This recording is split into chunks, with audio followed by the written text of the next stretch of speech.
Every who down in Who Newville liked the holidays a ton, but where to get great prices on gifts they had no idea. None. They searched and they searched for great gifts under $25. Gifts for spouses and friends and even their toddlers. When suddenly one who shouted, Walmart has what you want, knowing they have Lego, Tree Hut, and no prices to flaunt. So they enjoy the holiday season as Who's often do. Cheering and shouting, Walmart has incredible gifts. Who knew? Find gifts they'll love under $25 at Walmart.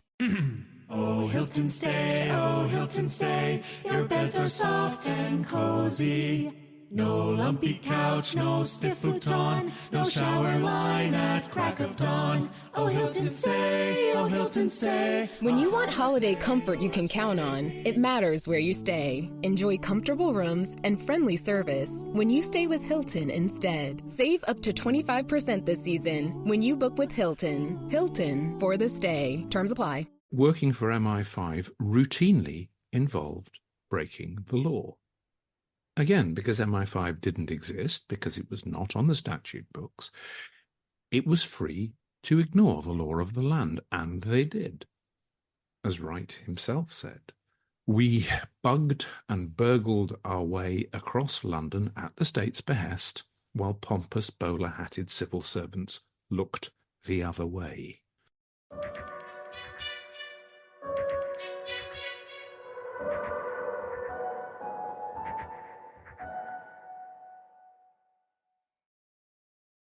Welcome to the SpyMasters podcast. I'm your host, Antonia Senior. I'm a writer and journalist.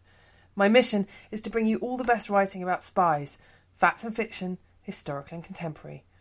My guest on this edition is Tim Tate. Tim is a best-selling author, multiple award-winning documentary filmmaker and investigative journalist. We're here to talk about his new book, To Catch a Spy, which is a brilliant read about the Spycatcher Affair. It really is one of the best non-fiction books I've read about the murky world of espionage. It's brilliantly researched, thought-provoking, and unputdownable. To listen to more great writers like Tim, don't forget to follow SpyMasters wherever you get your podcasts. Subscribe, like, share. Help us to get more amazing stories from top writers out there. And now I'll hand over to me, talking to Tim about the Spycatcher Affair. Tim, thank you so much for coming on the SpyMasters podcast. Thank you so much for inviting me. So we're here to talk about your book, To Catch a Spy, How the Spycatcher Affair Brought MI5 in from the cold. It's obviously about the Spycatcher Affair. I would normally at this point do a kind of like pithy summation, but I thought yours was so brilliant in the author's note that I'm going to use yours. You call it as the unedifying and pointless pursuit of the not wholly likeable by the very definitely unpalatable, which I thought was a rather excellent way of summing it all up. It's an extraordinary story. Let's get into the meat of it. Let's start at the beginning. Let's start with Peter Wright. So tell me a little bit about Peter Wright, where he comes from and how he joins the service and sort of, you know, how he becomes embroiled in all of this. Peter Wright was, to put it bluntly, a second-generation boffin.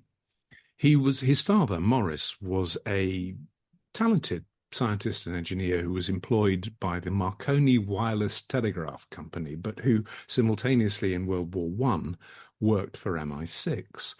Peter was born in 1916 in the middle of a Zeppelin raid, and he grew up listening to his dad, Morris, telling stories not just about espionage daring-do, but Morris took him out onto the beaches and the hills above their home in Essex and showed him how wireless technology worked. And it fascinated Wright. Wright was utterly fascinated by science and by spying, by espionage. He was bright. He was a bright young man. He had a very good school career and was on track to go to Oxbridge, to win a scholarship to Oxbridge.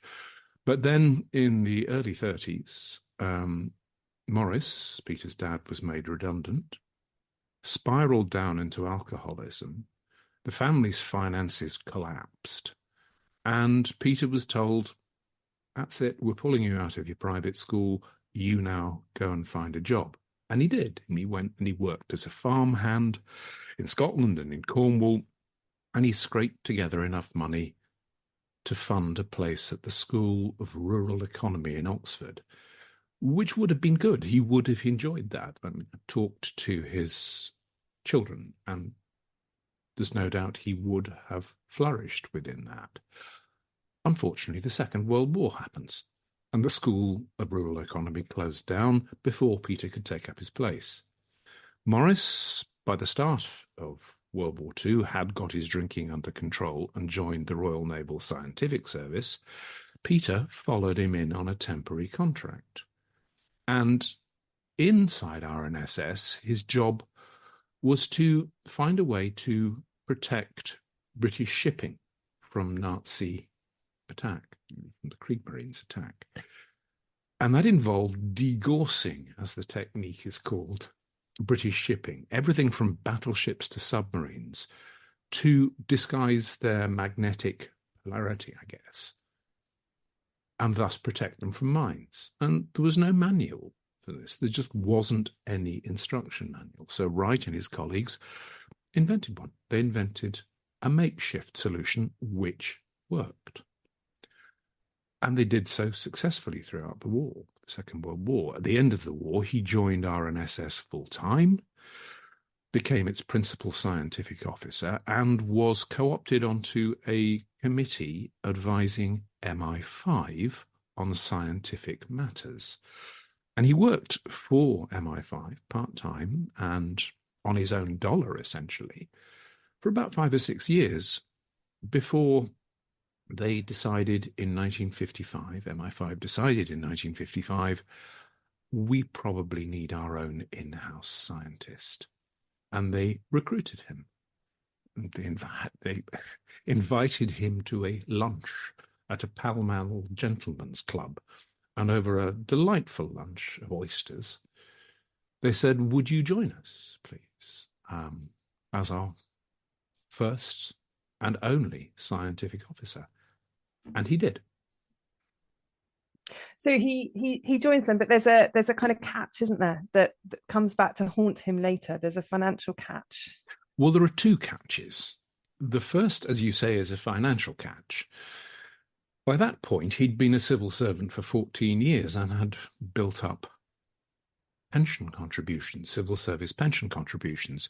And although that sounds kind of petty to us now, maybe, for a man who remembered all too clearly the deprivation and the financial problems within his family, a pension was important. MI5 didn't then officially exist. Everyone knew it existed, but it was, in quaint Whitehall jargon, unacknowledged. No law had ever put MI5 on the statute books. And because of that, MI5 told Wright in 1955, yeah, come and join us, but you can't transfer your pension, the 14 years to which you've contributed. You're just going to have to lose that. Terribly sorry, but we don't exist and we can't transfer it across. But, they said, don't worry, because when time comes eventually for you to retire, we'll make up the shortfall. It was a gentleman's agreement, and Wright said, fine. The second problem, which would also cause huge difficulties for the government and indeed for Wright in the Spycatcher Affair, was that he was told from the outset that working for MI5 routinely involved breaking the law. Again, because MI5 didn't exist, because it was not on the statute books, it was free to ignore the law of the land, and they did, as Wright himself said. We bugged and burgled our way across London at the state's behest, while pompous bowler-hatted civil servants looked the other way. From 1955 until the early 60s, his basic job as principal scientific officer is upgrading and improving MI5's surveillance technology. MI5 had been incredibly innovative during World War II, but had then gone to sleep, essentially. And by the time he arrived, with the Cold War now deepening, the Cold War was a very different war to the Second World War. It was going to be fought in intelligence terms, primarily in the field of electronic warfare, surveillance, electronic surveillance. And what he found was that MI5's capabilities were utterly useless. I mean, he described it as being covered with a thick film of wartime dust. So he began successfully to upgrade MI5 surveillance technology. And if that all sounds a bit dull and a bit inside baseball, it's important, because what it showed him was that all of the operations that MI5 mounted from the early 1950s onwards failed. They were detected by Soviet bloc intelligence. Even when they appeared to have succeeded, it then emerged that they had failed. And that got him asking, why? And the result of that, and MI5 itself accepted this grudgingly, was that the only answer, the only explanation, was that there was a mole inside, or moles inside Leconfield House, that somewhere in the corridors of MI5 lurked a Soviet spy. So MI5 first tasked him with going back through all the old cases, dating back to the early and late years of the Second World War, to find out where the roots of this might come. And he did that with utter painstaking carefulness for several years, until by 1962 it was absolutely plain, according to MI5 documents which I located, that there was a huge problem, that there had been this penetration of pretty much every aspect of British political and government and intelligence service life, and it was long-standing, and it went back to the late 40s and beyond that, the 1930s. So Wright's got all of this, and the next line that he has to follow is, where did this come from? And that leads him to the door of an elegant flat in London's West End, and Sir Anthony Frederick Blunt. And Blunt was a former MI5 officer. He was an incredibly successful Cambridge academic in the 1930s, art academic.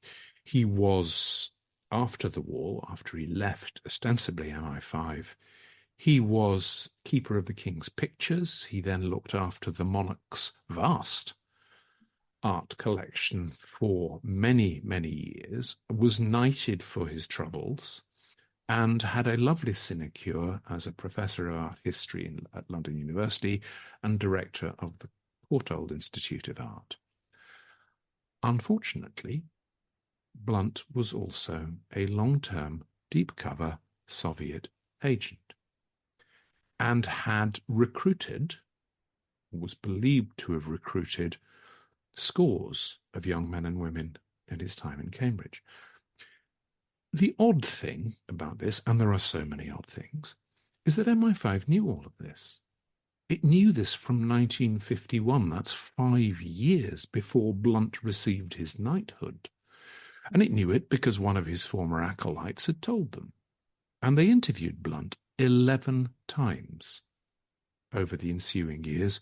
And each time he said, no, it's not true. I didn't do that. And they went away again. MI5 believed he was, but they said they couldn't prove it. Until 1963, when an American, a privileged member of that 1930s generation, a writer, philanthropist, and very well-connected American called Michael Straight, confessed to the FBI that he had been recruited by Blunt in the 1930s, that he had spied for Moscow until the mid-40s, and, for good measure, said Blunt had recruited 30 or 40 other young men and women to his knowledge, and he gave those names to MI5. He gave the names of Blunt's recruits. MI5 then turn up at Blunt's door, and they should reasonably have arrested Blunt on the spot. Michael Straight said, I'm very willing to come to London and to give evidence, not just against Blunt, but against all these people. MI5 didn't do that. It gave Blunt total immunity on condition that he claim clean and name names. He never willingly named names. They were dredged out of him largely by Wright. Over the next 8 years, Wright interviewed Blunt extensively and dragged the names of these moles, if we're going to call them that, from Blunt. And those names, and they're contained in the files which have been belatedly released, they were astonishing. These were people who moved into the defense establishment, they moved into intelligence, they moved into politics, they moved into government, they moved into the civil service, and none had ever been prosecuted. More than that, MI5 either gave them immunity or nudged them out of the way into comfortable sinecures where they would no longer have access to sensitive information. And all of this was done in secret. I mean, MI5 didn't even tell the Prime Minister for several years what was going on. Just as a counter-argument, I mean, Wright makes the case himself when he's, we'll get to this later, when he's looking at other people within MI5, that it's incredibly difficult to pin treachery on someone who doesn't confess, right? So if you look at everybody who does get prosecuted over the kind of course of the late 20th century for spying, it's nearly always people who confess, who bring themselves to actually say, I did it, which I guess makes things easier legally. So just to put the counter argument, from MI5's point of view, what they're trying to do, perhaps, counter argument, is to clarify what was going on, clarify who was doing what. They don't want legal cases where secret information would be necessarily talked about, even in closed courts, let alone in open courts. And unless these guys confess, they interviewed Blunt 11 times. He never confesses until he's offered the immunity, right? So unless these guys confess, it's incredibly difficult. I mean, if they were Russians, it'd be easy. You just shoot them in the back of the head. But, it's slightly harder if you're trying to operate even adjacent to the British legal system. I think there's a deal of truth in all of that, in all what you've said. But there's a but. There's always a but. The first is that it's not quite true that you only catch these people when they confess. Others subsequently, if you look at the case of Michael Bettany for a start, were caught in the act. I mean, it is possible to catch people in the act. The Portland spies were caught in the act. It's not entirely reliant on confessions, though I take your point, a lot of it is. I think, and I guess it doesn't really matter what I think, but my take is that, sure, immunity is one way of dealing with it, but you have to know why you're giving immunity, and there has to be a good reason for that. In other words, yes, Blunt, we won't prosecute you at all, provided you cough up these names, and eventually he coughed up at least some of them. And that means we, MI5, can go to John Cairncross or Leo Long or Alistair Watson or any of these other names that he coughed up and say, right, we've now got evidence against you. Will you confess? And sure enough, most of them did. to one degree or another. But you have to do something with that information. Information is great, intelligence is great, but it's only as good as the use you put it to, surely. And I saw very little evidence within the files that MI5 actually did anything useful with that information. And Wright's view, and bear in mind he was the man doing this for 20 years, was that not merely did they not do anything useful with that information, but they actually actively obstructed investigations. Again, he testified in the main Australian Spycatcher trial behind closed doors at the government's insistence that his investigations had been blocked. And they were blocked, he said, because there was a fear of doing anything which would make the subject of those investigations either defect or cause a political scandal. So everything was kept secret, everything was brushed under a tasteful Whitehall rug. And I don't think that solves the problem. There's an even more. Wright. There's another explanation that's even more sinister, though, isn't there? Because then Wright comes to the conclusion that there's incredibly highly placed people at MI5 who were muddying the waters. Yeah, all those investigations we've talked about started before the MI5 internal investigation and carried on thereafter. There's no wonderfully straightforward, simple timeline in all of this, which caused me some problems. But from around 1965 onwards, Wright is tasked with investigating, I think slightly belatedly, the evidence that there was a Soviet spy within the senior management of MI5. And he is given the role of heading up a committee, an investigative committee called the Fluency Committee. And it had 5 prime suspects.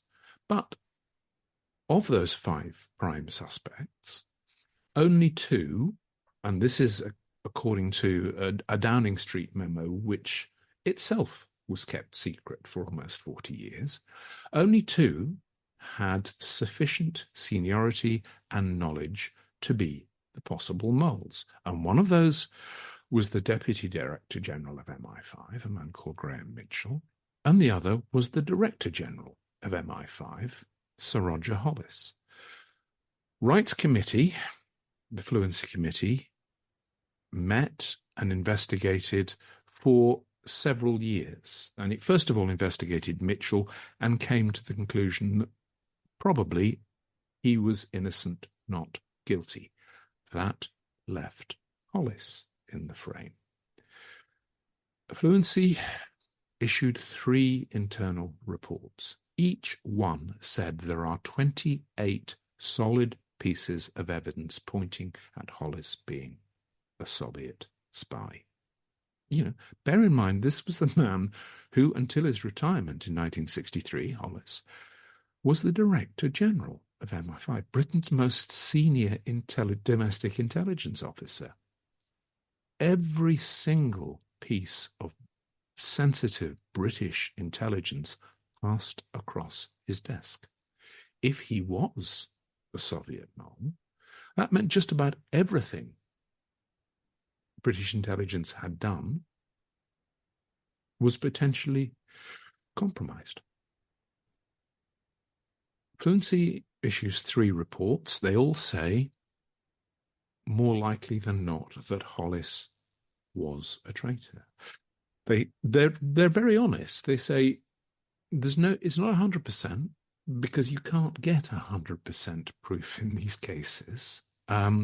But the likelihood is yes. It was then handed over to another committee to investigate. It, too, produced a report from MI5 saying, Hollis, we think he was a Soviet agent. That is then passed to yet another inquiry by the former Cabinet Secretary Lord Trend. He spends, from 1974 onwards, a year reinvestigating, interviewing, visiting MI5, going through the files, and he produces a report on Hollis. Bear in mind, all of this is being done in secret. The first time the Prime Minister hears about this is in 1975.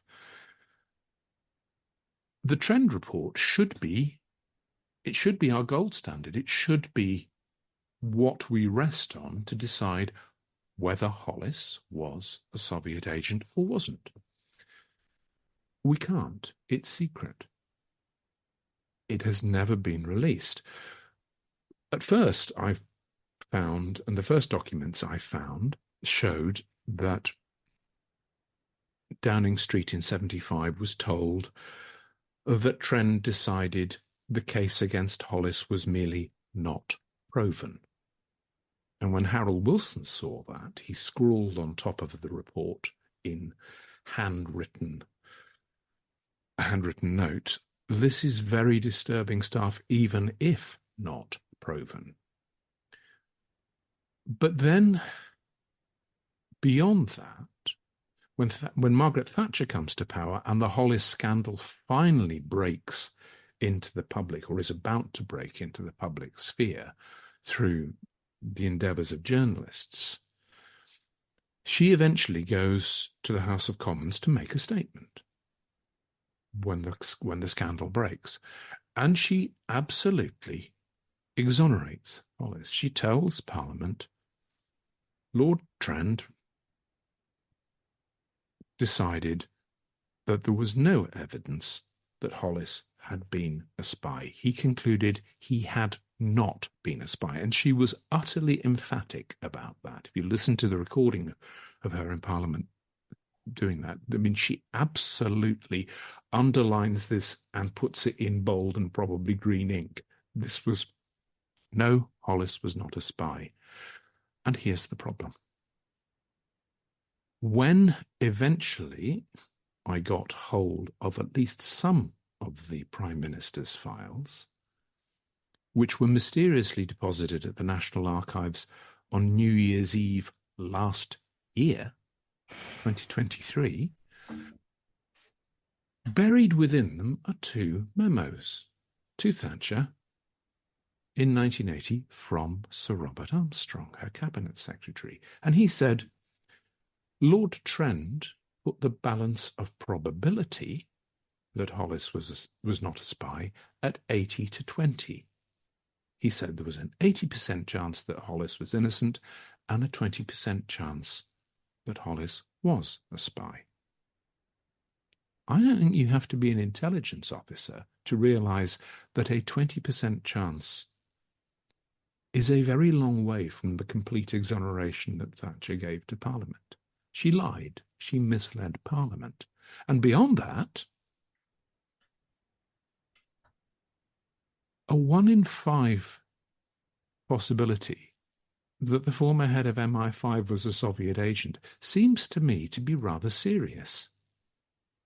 It's extraordinary. And, there's so much circumstantial evidence. One of the bits that, one of the things Peter Wright says is that up to the point that Hollis stopped being Director General, every single operation they ever tried was compromised. And after he left, no operation was compromised, and actually they started getting successes.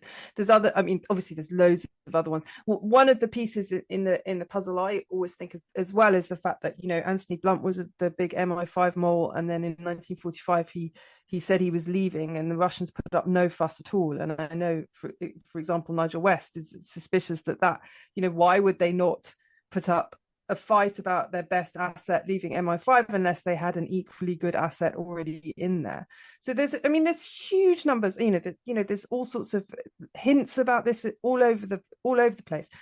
So the fact that there's so much kind of evidence there, I find extraordinary. Can I ask you, you've looked at all of this. If you were to do those percentages on Roger Hollis, where would you come out?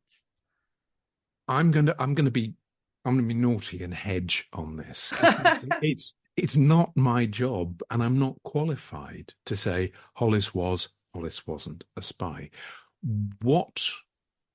It would be helpful if the Trend report, which is ostensibly the last word in all of this, were ever released, but the government shows no sign of doing that. So what we have to go on is what Armstrong told Thatcher that Trend said. And he said, essentially, there is a 20% chance that Hollis was a spy. I think Wright had it right, excuse the pun, when he told Panorama in 1988 eventually. No, sorry, when he told World in Action in 1984, what Wright said was, I think in cases of this sort, the country should be given the benefit of the doubt, not the individual.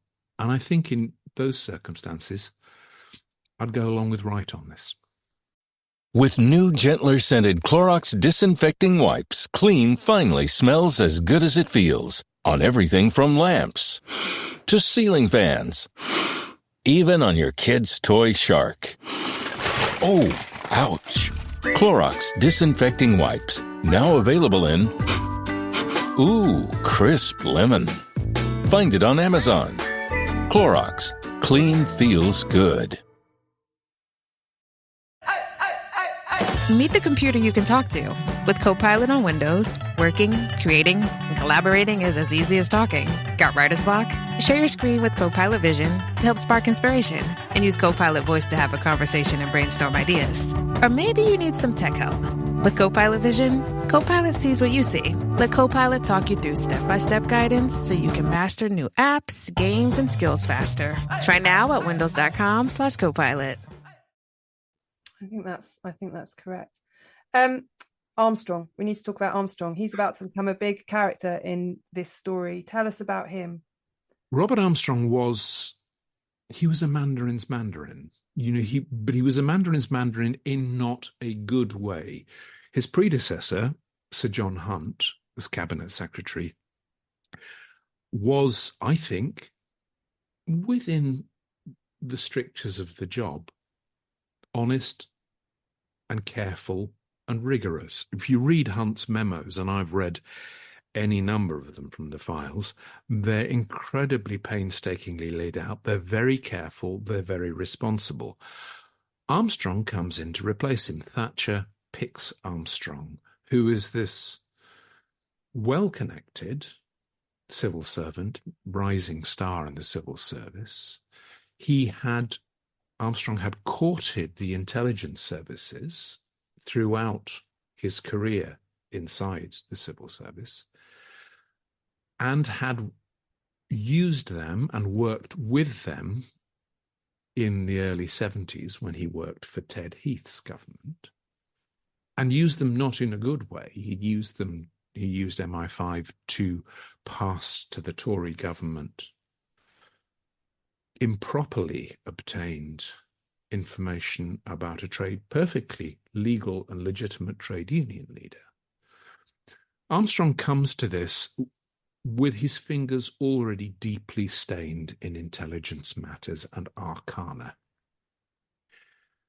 And he warns Thatcher when she walks through the door of number 10, and I know this because I got his memo saying this, listen, you don't know anything about intelligence matters, which was true. She had not ever had access to intelligence briefings. He said, you don't know anything, but I do. So please, it's a minefield. Please be guided by me. And she listened, and she let, certainly in the early years, Armstrong guide her through what she should do in terms of intelligence policy. And that, I think, was fateful and fatal in many cases, because Armstrong was not an honest man. Armstrong was an habitual liar. If it suited his book, if it suited his career, Robert Armstrong would lie like a rug. Him and Thatcher then, because just to go back a bit, Wright is now colluding with another extraordinary character in the book, Victor That's the Rothschild. thing. This saga is stuffed with larger than life, extraordinary, and not entirely likable characters, to put it mildly. Absolutely. So enter Victor Rothschild, the incredibly rich grandee who has worked for MI5 in the war, and then was great friends with a number of the Cambridge Five. His wife, I've read all his wife's correspondence with Guy Burgess and cozy phone calls with Anthony Blunt, and they're very, very, very funny. Yeah, dear Anthony, essentially. Dear Anthony. Oh, poor Guy in Moscow, darling Guy. Anyway, do Anthony, do come and stay with us in Cambridge. Yes. Well, and Victor Rothschild's maybe there's a kind of connection between him and Armstrong. These kind of guys who think of themselves as being very important and are kind of obsessed with intelligence, and kind of themselves kind of think that they're allowed to bend and weave where lesser mortals aren't. I don't know if there's I think there's a distinction between Rothschild and Armstrong, but if you forgive me just backtracking for absolute clarity. Wright retired from MI5 in 1976. Yes. Oh, without the pension. We need to bring in the pension again. Gentleman's agreement, that gentleman's agreement we mentioned, that MI5 had said, don't worry about it, we'll make up the shortfall. They promptly stiffed him. And so he was in real financial straits. He emigrated to Tasmania, which, as Australia's sleepiest state, land was cheap there, and he set up a horse stud business in Tasmania, and he borrowed money from his old friend and mentor Victor Rothschild to do so. Rothschild, as you say, is a fascinating character, and he's that really curious mix. On the one hand, the man was phenomenally intelligent. He was genuinely a polymath. He was also remarkably brave. During World War II, as a senior MI5 officer, he had risked his life repeatedly in, bluntly, defusing bombs. I mean, he was genuinely brave and was honoured for his bravery. The counterpoint to that, and there's always a counterpoint in this saga, is that in the 1930s, Rothschild had not just been friends with, but had been close friends with most of the members of the Ring of Five, the Cambridge Ring of Soviet spies. He had recommended and inculcated and brought Anthony Blunt into MI5. He'd done the same for a number of other people whom Blunt had recruited, who turned out to be Soviet spies. He knew them. He was spectacularly dishonest in failing to disclose that. His wife, Tess, his second wife, who was his secretary in MI5 and therefore an MI5 officer, was, according to all the papers I found in the Rothschild's files, again, very belatedly released. That was only 2022. Tess Rothschild was, at the very least, a fellow traveller in Cambridge in the 1930s, and almost certainly beyond that. So Rothschild is this odd figure. He is someone who, if anyone fit the bill for a Soviet spy of that era, who had wormed his way into positions of power in intelligence and government, it's Victor III Baron Rothschild, and yet he's given a free pass. And what was extraordinary when I went through all these files was discovering that MI5 belatedly realized this, and they investigated Rothschild and Tess for about 10 years and came to the conclusion that if he wasn't a spy, then he was pretty damn close, and that Tess almost certainly was and a covert communist.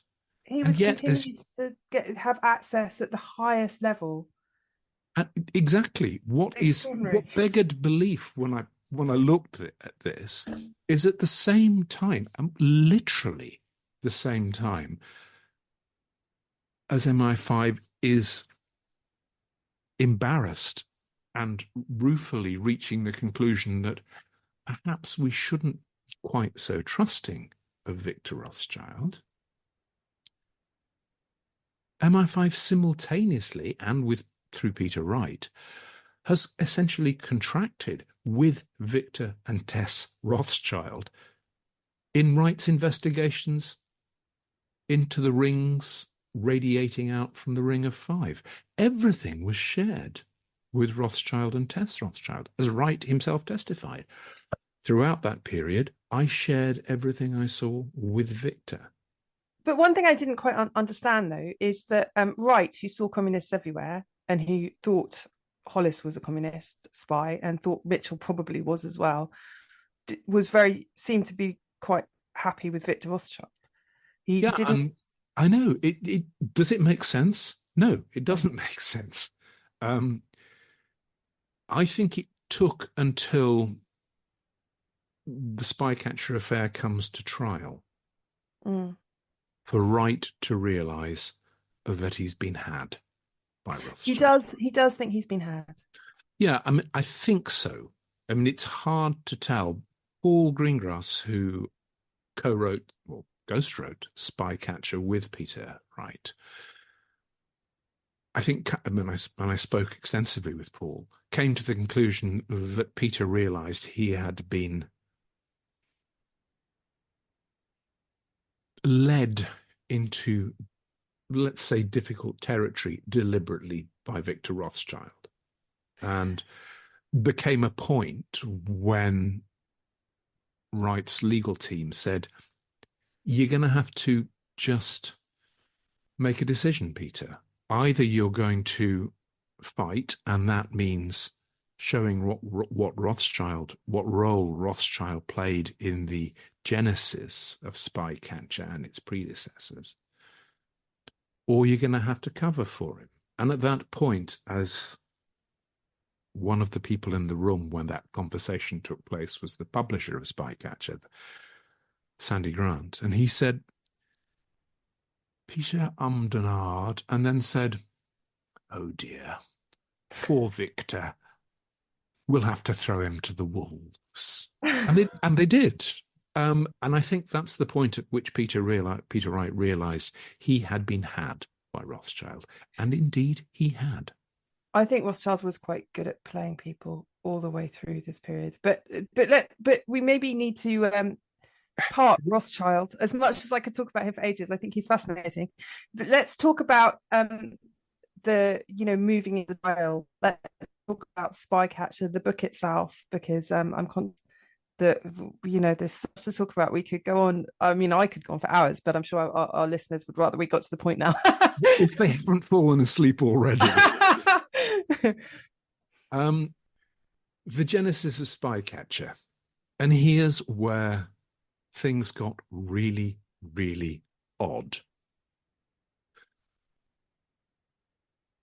Because it comes back to Hollis, and it comes back to the looming scandal of Hollis and the Thatcher's realization, because she's warned that the scandal is about to break. And at that point, she refuses to do what she's advised, which is to hold an open and independent public inquiry, which would have been the sensible thing, not just into Hollis, but into MI5 itself. She says, no, I'm not going to do that, but is then lured or taken willingly into what, and forgive the word, can only be described as a conspiracy.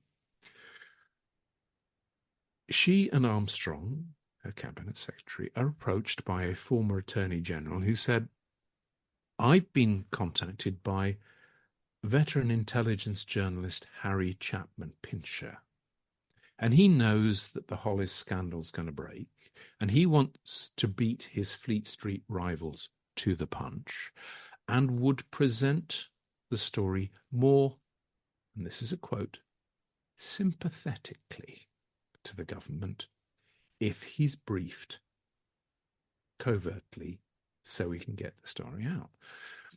And there's a memo from Armstrong to Thatcher after this approach, which said, normally I would recommend a very long spoon indeed in dealing with Chapman Pincher, but I think this case might be the exception to the rule. And so with Thatcher's agreement, the former Attorney General, Peter Rawlinson, is briefed about the Hollis scandal on Privy Council terms, in the knowledge, and this is here, it's in black and white in the files, that he, Rawlinson, will brief Pincher so that Pincher can get the story out and spin it in a sympathetic manner to the British government. And that was in 1980. And the reason for me pausing is that the files which revealed that grubby little scheme did not emerge, despite me spending 3 years asking for them, until New Year's Eve last year. They were 3,200 pages of this dropped at the National Archives. And I had to scrabble to go through all of them and get this in the book.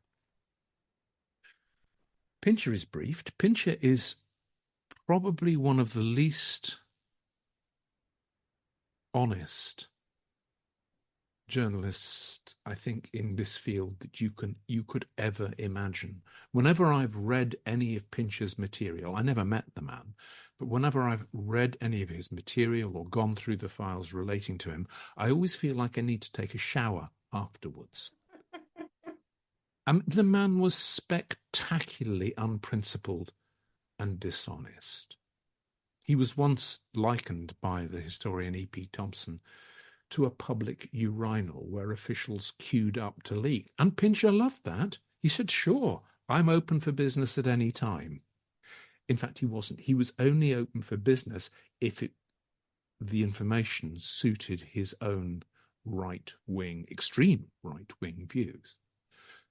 So Pincher's briefed and is given all the details of this still secret scandal about Roger Hollis. And then there's a second plot.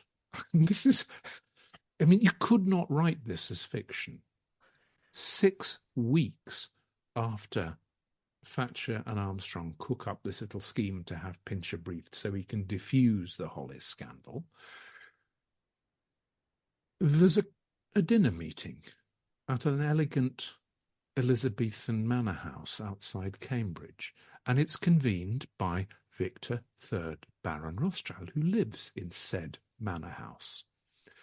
And the second person round the dinner table that night is Peter Wright, whom Rothschild has paid to come back to the UK so that he, Wright, can get his evidence about Soviet penetration into the public domain. And the third person sharing that convivial meal and drinks around that dinner table that night was Chapman Pincher. Now, that's a remarkable coincidence of timing, isn't it? You have not one, but 2 plots to use Pincher to get the story out. And he bore fruit.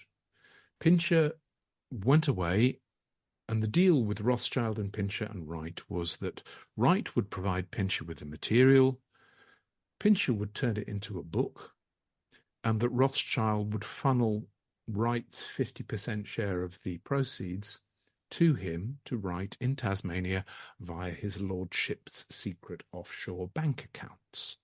And that's what happened eventually. The result was a book issued under Pincher's own name called Their Trade is Treachery, which laid the Hollis scandal out in public for the very first time and led to a political firestorm and Thatcher being dragged to the House of Commons and forced to make her statement, which, as we discussed, was deeply misleading, to put it mildly. Pincher also did the dirty on Wright, because Wright had been insistent. The only reason I'm doing this is I want an inquiry. I want this stuff to be looked at. He had tried for years to get the governments to deal with this. He'd tried repeatedly to get Thatcher to deal with it and had failed at every attempt. Pincher betrayed not just Thatcher and Armstrong, he betrayed Wright, because he betrayed Thatcher and Armstrong by not spinning the story sympathetically. And he betrayed Wright by saying, even though I am convinced that Hollis was a spy, God, Pincher was bombastic. There's no need for an inquiry because I'm sure that everything's fine. The book caused an absolute storm. Wright felt utterly betrayed. He felt worse, according to Greengrass, after this. But it opened the floodgates for the rest of Fleet Street. What followed was a succession of newspaper articles, books, television documentaries, in which intelligence service officers, retired and current, went on the record and gave interviews, and in some cases, 3 cases, appeared in television interviews, full face, fully identified. And one of them was Peter Wright. In 1984, he gave a lengthy interview to World in Action, which broadcast in July 1984 about Hollis. The government knew weeks in advance that this was going to happen, did nothing about it. It did nothing to stop any of these officers coming forward and having their say and putting their concerns, their experiences on the record. There was no attempt to block any of these books, television documentaries, or newspaper articles until Wright decided to write his own book, Spycatcher. So Spycatcher is singled out, and Armstrong and Thatcher kind of get themselves in a terrible twist, which you document brilliantly in the book. Why was Spycatcher the one? Like, why was that? Why did they choose it? It seemed to me to be extraordinary. I think part of the answer, and I'm going to hedge here, I apologize, is that we don't know, because the Cabinet Office files, and bear in mind, Robert Armstrong was the head of the Cabinet Office as Cabinet Secretary, those Cabinet Office files, 32 of them, remain secret. We're not allowed to see those. The other files, which I found, which were eventually released, show very plainly that Armstrong led the charge. The ostensible view, and he convinced Thatcher of this, and I think she willingly bought into this, was that if we allow Wright to talk about this and we allow him to publish his memoirs, then it'll be open season. Everyone will feel, every former intelligence officer will feel they have the right to do that. That was the ostensible argument. Does it make sense? No, of course it doesn't make sense, because they already had been doing that for many years, and there had been no attempt to stop them. I think a point that you make really well in the book as well is that it comes up in the court case, is that, the CIA is so much more open. It has this sort of board where people, where things are scrutinized, but largely it's much more open. I interviewed on SpyMasters earlier this year the fiction writer David McCloskey, who used to work for CIA, and his books go in front of this panel, and he's saying they change virtually nothing. The only thing they change is, like, if they think there's a tiny chance that something he said might cause problem for agents in the field, and it's completely reasonable. So this, this sort of, it all feels so stupidly unnecessary, this absurd culture of secrecy. And there's a wonderful moment in the trial as well, where somebody says something about MI6, and the barrister leaps up and says, "You can't mention MI6; it doesn't exist." And everybody in the court is like, "Are you fucking kidding me?" I don't think you can overstate the farcical element of all of this. That moment that you just talked about in the trial, Malcolm Turnbull, Bright, and the publishers lawyer refers to, asks Robert Armstrong about MI6, and Armstrong recoils. No. And the government's barrister hops on his hind legs and says, no, we can't have anyone, you mustn't ask the cabinet secretary about this, because that would mean that the government admitted the Secret Intelligence Service exists. And no government has, British government has never done that. So then, to get round this problem, Armstrong agrees to write down his answer on a little piece of paper, which is then handed to the judge for the judge's eyes only. I mean, this is Alice in Wonderland stuff. It's absolutely insane. The book covers the trial, and eventually, much to my great joy, Peter Wright makes some money out of the book, because you describe the shack that he's living in Tasmania without his pension quite brilliantly. Tim, I'm conscious of time, and I think I don't want to. There's so much to read in the book, and everybody who listens to this, I'm sure, is going to run out and buy it. And any details that we've missed, I'm sure they can grab there. Even your researching of this book, you were met with obstruction and kind of secrecy. What do you think needs to happen? How do we, as a sort of 21st century modern democracy, reimagine how our security services fit into our establishment framework? I mean, what needs to be done? Oddly, by coincidence, I think Spycatcher and the Spycatcher Affair provides a bit of a template, but not for what to do, but for what not to do. It was launched and pursued, and lest we forget, pursued across the world in vastly expensive and damaging litigation, all of which failed by the British government, and dragged Britain's reputation and MI5 through the mire for 6 years.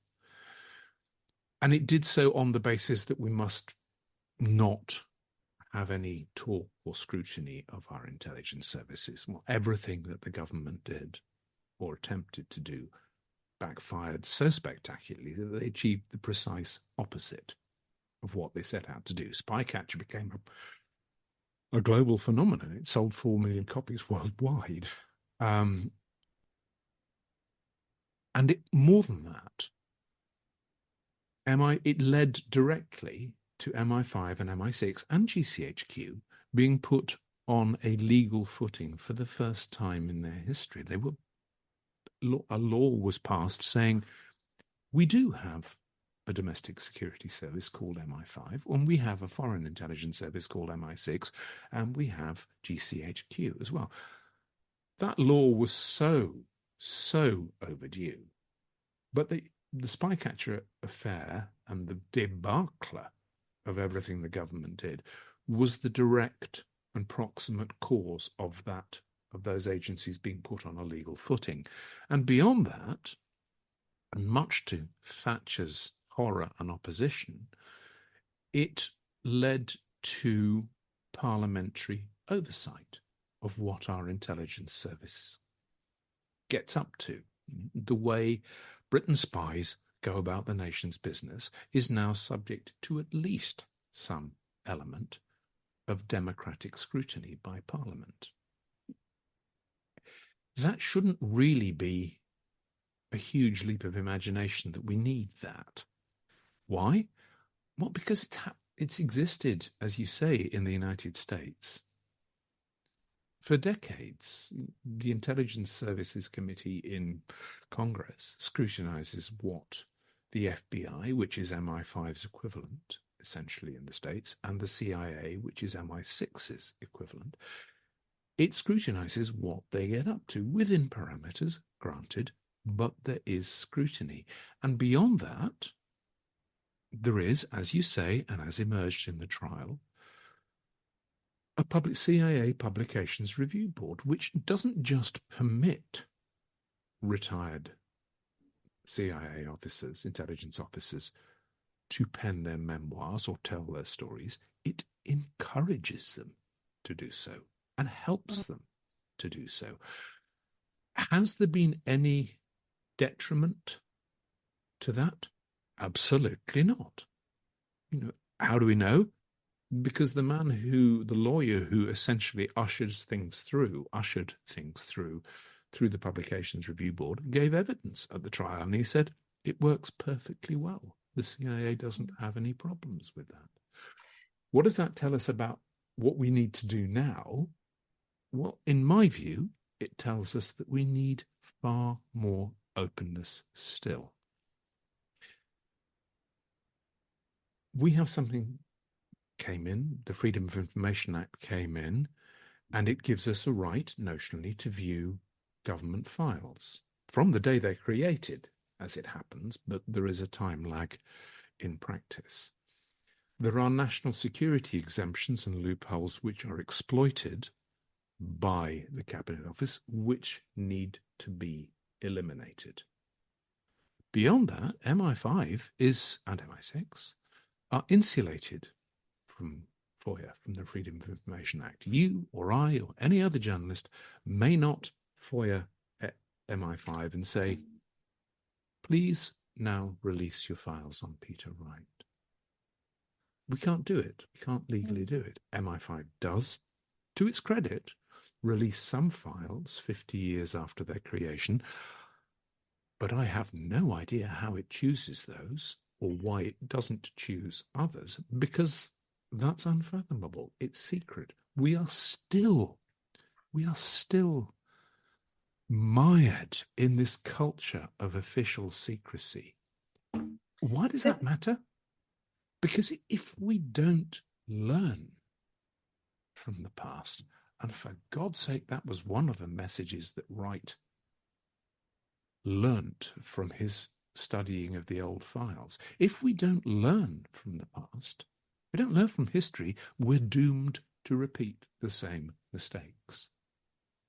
100%. I mean, there's an irony I'm facing with every day in some research I'm doing at the moment, where I'm trying to look at what SIS is up to, or MI6, right at the end of World War II and into the beginnings of the Cold War. And the best sources are the documents that Philby has leaked to the NKVD, because that's the best way of getting at it. And you're like, that's ridiculous. Why am I looking at the KGB archives to find out what British intelligence is doing? But it says quite a lot about what we're dealing with here. It's insanity. Well, it's curious, because my next book, assuming a publisher picks it up, is about the recruitment by British and American intelligence of Nazi war criminals, mass murderers, men who actively killed thousands of people during World War II. We and the US intelligence recruited them as spies in the Cold War, and we protected them from war crimes trials and war crimes investigations. And here's where it gets odd. British intelligence started this process, started it in 1943, bizarrely.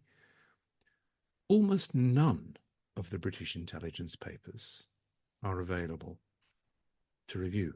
But guess what? They're available by the bucket load at the US National Archives in Washington, D.C. And I photographed, tens and tens of thousands of these documents, British and US intelligence documents, which lay the story out with alarming clarity. And yet, unless you fly to Washington, unless you go up to the National Archives at College Park, you can't find this evidence. It's mad. I know, it's complete insanity. That book sounds amazing, and I cannot wait for it. And I just will repeat how much I enjoyed To Catch a Spy. I know it's an overused cliche, but it did read like a thriller. I couldn't put it down. So thank you. Thank you so much for that. And thank you for coming on SpyMasters. It's been absolutely brilliant having you on. Thank you. Thank you very much for having me. Thank you for listening. Don't forget to follow, tweet, spread the word, so that we can keep bringing you more brilliant writers talking about spies.